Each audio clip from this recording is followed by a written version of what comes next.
Les bateaux existent depuis au moins 6000 ans, depuis l'Égypte ancienne. À l'origine, ils n'étaient utilisés qu'à des fins commerciales, principalement pour le commerce et l'exploration. La navigation de croisière n'est apparue qu'il y a un peu plus de 100 ans. Tu pourrais croire que le premier navire de croisière de l'histoire était le tristement célèbre Titanic, mais c'est faux. Le premier bateau de croisière ayant embarqué des passagers était un navire allemand appelé Prinzessin Victoria Louise. Il a été lancé en 1900 et a opéré pendant 6 ans. Bien sûr, les navires d'aujourd'hui sont plus avancés et durent plus longtemps, environ 30 ans. Après cette durée limite d'utilisation, les voyages deviennent moins sûrs à cause de la fatigue du métal, le plus souvent au niveau de la coque. Donc, comme les navires n'ont pas une très longue durée de vie, il est judicieux de les construire grands, voire très grands, pour qu'ils puissent accueillir autant de passagers que possible. Un navire de croisière moyen mesure environ 300 mètres de long, soit environ 3 fois la taille d'un terrain de football. Il est aussi assez haut pour nécessiter des ascenseurs. Il est doté de plusieurs installations comme des restaurants et des piscines et de nombreuses autres activités amusantes. Actuellement, le plus grand bateau de croisière du monde s'appelle Wonder of the Seas.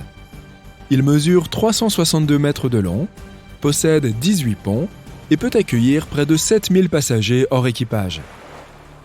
Il possède 8 quartiers différents, 20 restaurants, 4 piscines, un parc aquatique, un terrain de basket grandeur nature, une patinoire, des murs d'escalade et même un théâtre. En gros, c'est une ville flottante. Certaines personnes sont même des résidents permanents de bateaux de croisière. Un paquebot de luxe appelé The World offre une résidence permanente à 165 personnes. Ces personnes naviguent presque tous les jours et ne vivent jamais au même endroit. Les bateaux de croisière sont donc immenses et on n'aurait pas la place de les construire en un seul morceau. Ils sont donc construits partie par partie en préfabriqué, souvent par différentes entreprises. Les cabines sont construites séparément, puis elles sont ajoutées aux navires sur le chantier naval.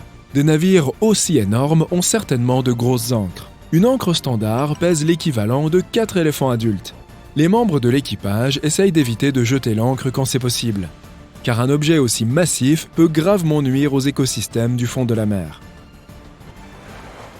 Avec environ 2000 cabines en moyenne, il est impossible de s'assurer que chaque cabine dispose d'un hublot permettant aux voyageurs d'observer la mer. Les bateaux de croisière ont donc trouvé une solution.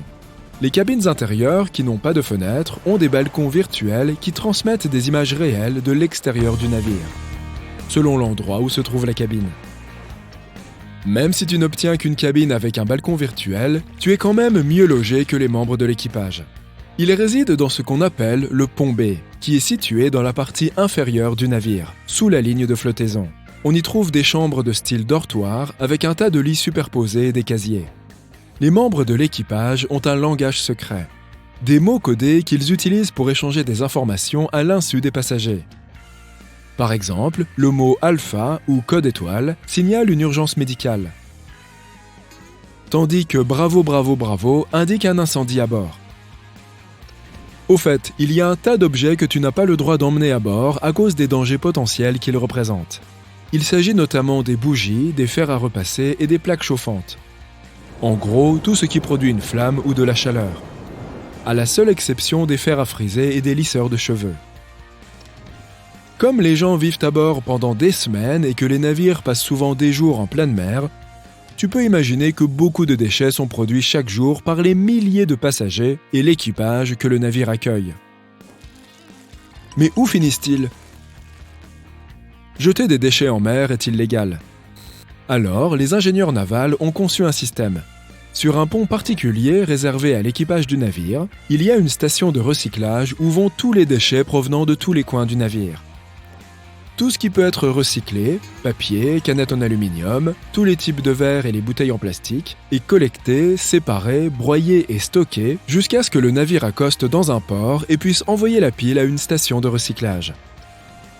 En ce qui concerne les déchets alimentaires, toutes les cuisines à bord ont un drain d'aspiration qui fait circuler les aliments dans un grand tuyau qui les amène tous à un hydroprocesseur. Le processeur écrase la nourriture en petits morceaux puis la brûle. La capitale mondiale de la croisière est Miami, en Floride. Avec ses 5 ports, la Floride est l'endroit d'où partent la plupart des bateaux de croisière. Les voyages en bateau de croisière sont amusants, mais si tu dois te rendre quelque part rapidement, ils ne devraient pas être ton premier choix, car ils sont très lents. En moyenne, ils voyagent à une vitesse de 20 nœuds, soit seulement 37 km/h. Les bateaux voyagent beaucoup plus lentement que les voitures et les avions car ils déplacent d'énormes quantités d'eau. Lorsque tu cours sur la terre ferme, tu es relativement rapide. Maintenant, entre dans une piscine et essaye d'y courir. Ce sera beaucoup plus difficile, et tu seras beaucoup plus lent, luttant contre toute cette eau. Maintenant, garde à l'esprit que tu es beaucoup plus petit qu'un navire, et comme nous l'avons vu, les navires sont énormes. Lorsqu'un objet est immergé dans l'eau, il déplace la quantité d'eau équivalente à son poids. Donc, un navire déplace des milliers de tonnes d'eau et doit ensuite se frayer un chemin à travers elle, créant ainsi une forte résistance. C'est pourquoi ils sont si lents. Pourtant, en un an, les bateaux de croisière font l'équivalent de 3 fois le tour de la planète. Quant aux passagers, ils sont là pour profiter du voyage, et pas tellement de la vitesse. De toute évidence, des navires aussi énormes ont besoin d'une certaine réserve de carburant, et pas seulement un type de carburant, plusieurs sont nécessaires. Le fuel lourd est utilisé pour les moteurs principaux, tandis que le diesel marin est nécessaire pour les moteurs plus petits et les canots de sauvetage. Et il y a aussi le gazole marin pour les turbines. Chaque jour, chaque bateau de croisière brûle, en moyenne, 150 tonnes de carburant et rejette des gaz d'échappement équivalents à 1 million de voitures combinées. Il existe donc souvent des réglementations concernant le degré de pureté de chaque type de carburant. Dans la plupart des régions du monde, les navires ne peuvent utiliser que du carburant qui ne contient pas plus d'un demi% de soufre, un composant qui contribue fortement à la pollution de l'air. Dans d'autres pays, le carburant doit être encore plus pur, ne contenant qu'un dixième de % de soufre. Plus le carburant est propre, plus il est cher. C'est pourquoi les navires passent souvent d'une catégorie de carburant à une autre, en fonction de la zone dans laquelle ils naviguent. Mais où les navires se procurent-ils autant de carburant ? Il existe des stations de remplissage flottantes, appelées Product Tankers, qui transportent différentes qualités de carburant et les livrent aux navires, se connectant à leur réservoir de carburant et pompant la bonne qualité dans la section où c'est nécessaire. Tous les bateaux de croisière recueillent des marins et des pêcheurs échoués, et cela arrive assez souvent. Ne sois donc pas surpris si ton bateau de croisière s'arrête au milieu de la mer pour récupérer quelqu'un. C'est une pratique courante. Les navires peuvent même changer de cap pour aller chercher des marins échoués s'ils reçoivent un appel de détresse. Mais que se passe-t-il si toi, passager, tu tombes par-dessus bord ? Les navires ont des capteurs qui devraient remarquer l'incident et envoyer un signal de détresse. Mais les témoins sont tout de même importants. La personne sera sauvée beaucoup plus rapidement. Donc, si jamais tu vois quelqu'un tomber à la mer, voici ce qu'il faut faire. Lance-lui une bouée de sauvetage, pointe-la du doigt, crie « Homme à la mer !» et demande à quelqu'un de prévenir le pont du navire. Si personne n'est là, fais tout ce qu'il faut pour attirer l'attention. Tu peux appeler le numéro d'urgence du navire ou même activer l'une des alarmes. Ensuite, c'est à l'équipage de mener l'opération de sauvetage. Au fait, les membres de l'équipage ont aussi une phrase codée pour une personne à la mer. Oscar, Oscar, Oscar. Mais c'est un code unique à la compagnie de croisière Royal Caribbean. Depuis ce qui est arrivé au Titanic, tout navire de croisière est obligé d'avoir un équipement de sécurité pour accueillir 125% des personnes à bord. Donc, n'aie pas peur que l'histoire se répète. D'autant moins dans les îles tropicales.